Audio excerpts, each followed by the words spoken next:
In 2026, the fastest gravel bike for 90% of riders is actually a road bike. The bicycle industry categorization has collapsed.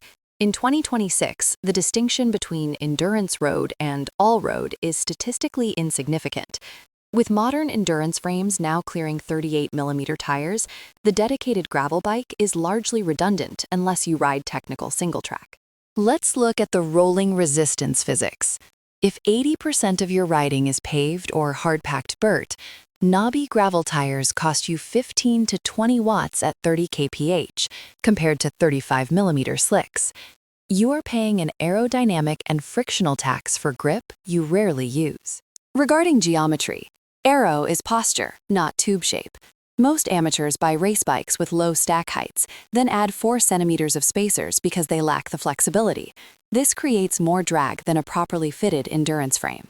An endurance geometry allows you to hold the hoods with bent elbows, the virtual aero bar position, for hours. A race bike forces you onto the tops to relieve back pain, turning your torso into a parachute. Now, the 2026 curveball, lightweight e-road bikes. Systems like the Mahle X30 have pushed total bike weights under 11 kilograms. If you are returning to cycling or want to keep your heart rate strictly in Zone 2 on hilly terrain, this is the superior training tool.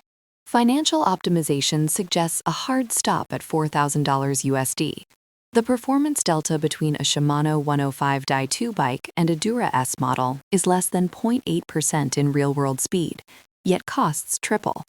The smart money buys aluminum frames with top-tier carbon wheels. Here is the decision logic for the 2026 market. If you don't ride technical routes and rocks, avoid the dedicated gravel bike.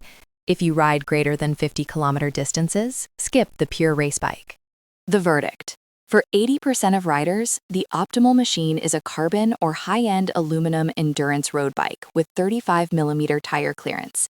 It is the SUV of cycling, fast enough for club rides, capable enough for fire roads.